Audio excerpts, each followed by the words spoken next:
Something that I always find inspiring and powerful is one of the things that we add in the tefillah, Kadosh Ata v'Norah Shemecha. We say this on Rosh Hashana and also on Yom Kippurim. Kadosh Ata, Hashem, you are holy, v'Norah, and awesome. Ve'en Eloah mibal'adecha. And there is no power, there is no God besides for Hashem. Kakatuv vayikba Hashem tzevaot b'mishpat ve'el HaKadosh nikdash b'tzedakah. As the pasuk says, that Hashem rises in judgment, and HaKadosh Baruch Hu is nikdash b'tzedakah, is sanctified with righteousness. Baruch ata Hashem hamelech HaKadosh.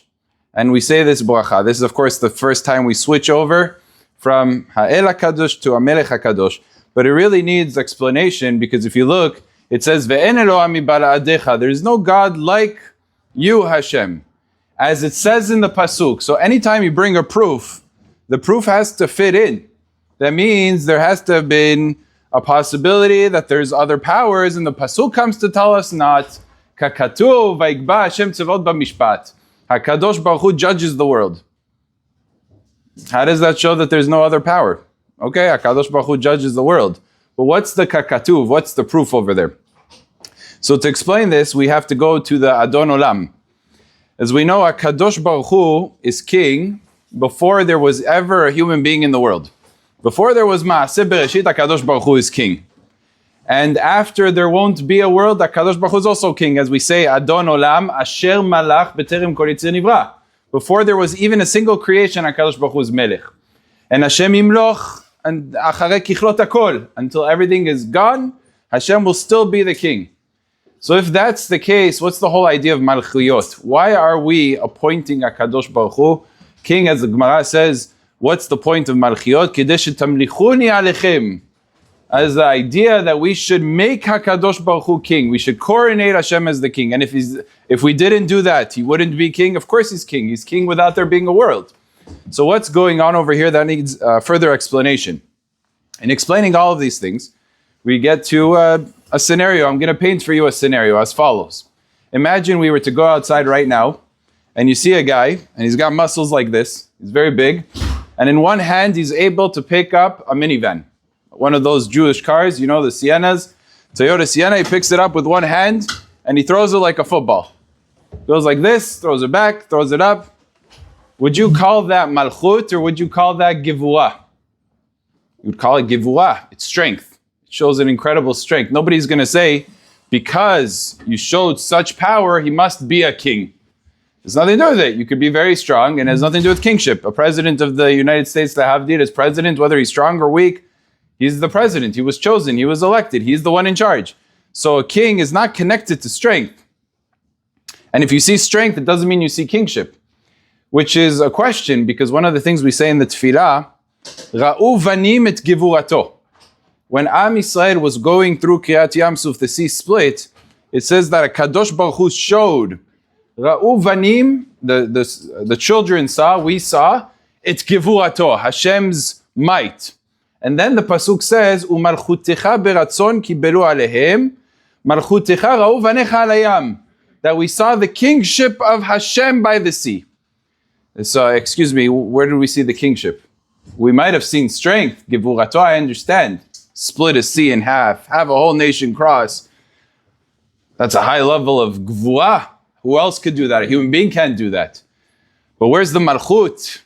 Where do we see the kingship in the splitting of the sea? And that leads us to a different scenario I'm going to paint. Imagine to yourself, I were to ask you how to fill in the blank. There's person, let's call him person X, who's sitting on a chair, very lofty, respected chair, and somebody is brought before him, handcuffed, straight from the prison, stands in front of him, and the individual rules based on the crimes that were committed.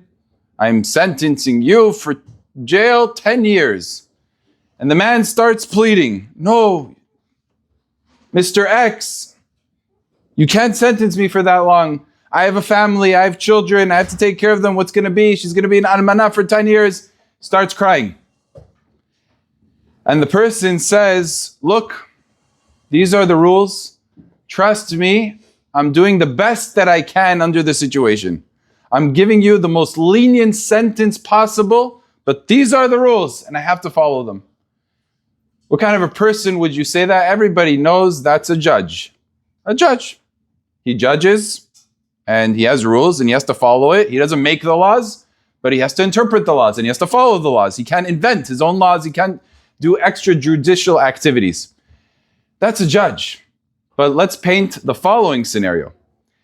You have a person, again, handcuffs, same thing, comes before, and instead of saying 10 years, he says, you know what? I see how repentant you are.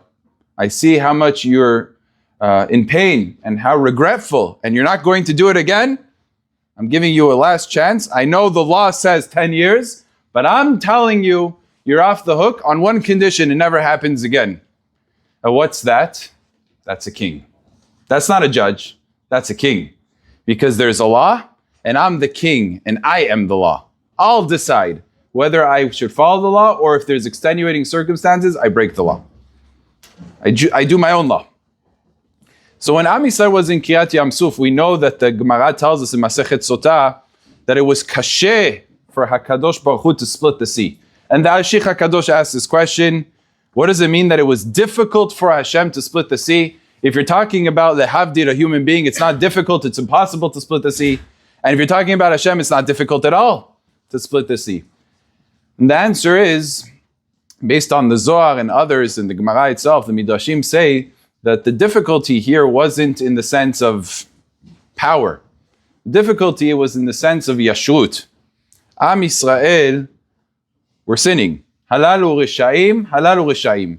If you looked at the Egyptians and you looked at the Jewish nation, they both committed terrible sins. They both worshipped idols. They both deserved, by law, to drown. And says HaKadosh Baruch Hu, I know what the law is. Satan, you don't have to remind me what the law is. And that Am Yisrael should really, technically, based on the law, the sea should come down on Am Yisrael too. Because it might be the law, but I'm overriding the law. And that's what we say. It's not just Gvura that HaKadosh Baruch Hu split the sea. It's Malchut. To be able to take the rules of the world and to say, I know the rules, but I'm the king and I make the determination.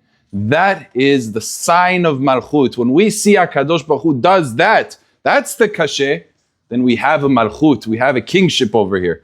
That's really what HaKadosh Baruch Hu is represented in this time.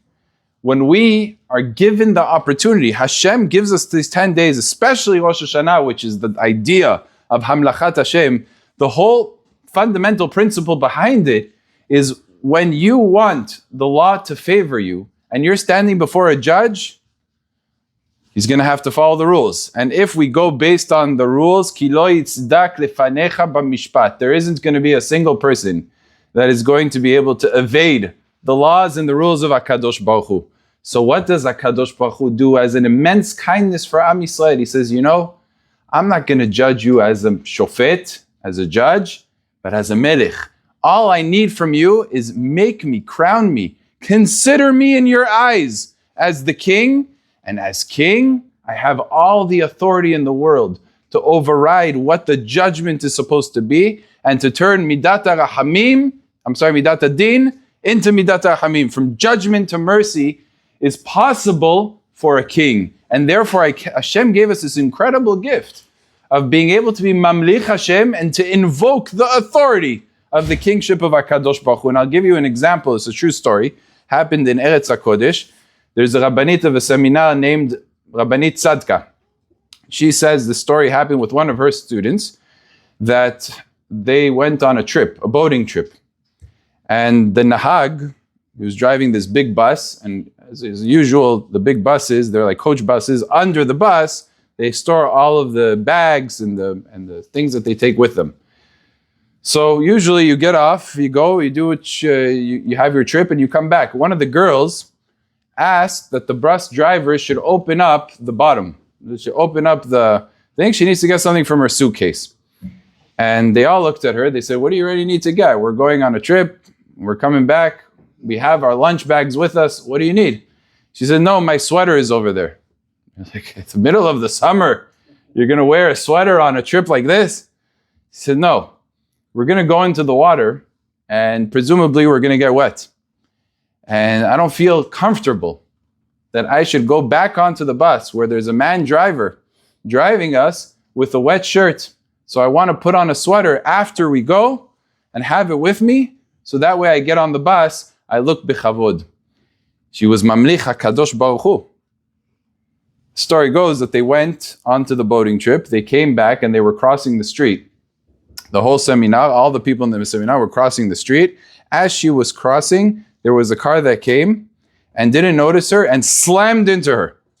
It says she jumped, the car made such a loud bang, a sound everybody heard, everybody turned around. All of a sudden they see her 3 flips in the air, lands about 15 feet further in the opposite direction and slams with a thud onto the floor. Hard asphalt. One of the drivers yelled out, "Yi kvar lo itanu," out of total despair. He said, she's no longer with us. There's no way she survived such a thing. It's impossible to survive. And of course, Rabbanit Tzadka ran over to the girl. She tried to start speaking to her, nothing. Totally unconscious. She was saying, wake up, wake up. Ambulances, Hatzalah, started coming in, swarming in. Everybody was frozen. Everybody was so afraid. How do you survive such a thing? After a few minutes, she wakes up. And the Hatzalah man says, what's your name? And she answers. Where are you from? She answers. She's fluid. They could see. They realized that still you need to take her to the hospital. They rushed her to the hospital. They went to Belinson Hospital in Eretz Yisrael. She was there for a day. The doctors couldn't believe she didn't have a single broken bone. They said, there's really no reason that she should be here, but it's not possible from the way you described the accident that these are the results. We're keeping her for another day. They kept her for another day, did further exams and further exams. They couldn't find anything wrong. They said there is no point in keeping somebody healthy in the hospital. They released her. This girl was Mamlich HaKadosh Baruch Hu, in taking upon herself something that seems maybe subtle, small. But what did she do? She said, I'm not in charge of this world. There's a melech. And if there's a king, then there's a daughter of a king. And I'm the daughter of a king, and Hashem is the king. When you make Hashem melech in the king's world, there are no rules of nature. She might fly in the air 3 times and physics dictates and she should be not alive and she should be in Olam HaEmet. But when there is a melech, it's a whole different story. And that's the idea that we say. When we say, Kadosh ata ve'nora shemecha ve'en Eloah mibaladecha, there's nobody like you, Hashem. Kakatuv, as the Pasuk says, Vayikba Hashem tzevaot b'mishpat.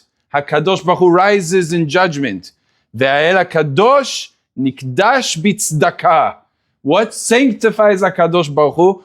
What makes HaKadosh Baruch Hu melech? The tzedakah. That Hashem says, I know these are the rules, but I'm allowed to override. I'm a melech. Baruch ata Hashem hamelech HaKadosh. That's the bracha. And that's what we're saying. And what we have to appreciate is that we're dealing with this great gift of being Ashrei Ha'am, the nation, Yode'eh Teruah, that knows what it means to blow the shofar, to coronate the king of the world, and the zechut of having Hashem as our king, and the ramifications, which means that I am a servant of Malko Shel Olam, Eved Melech Melech. We ourselves are children, are princes, we're sons of kings.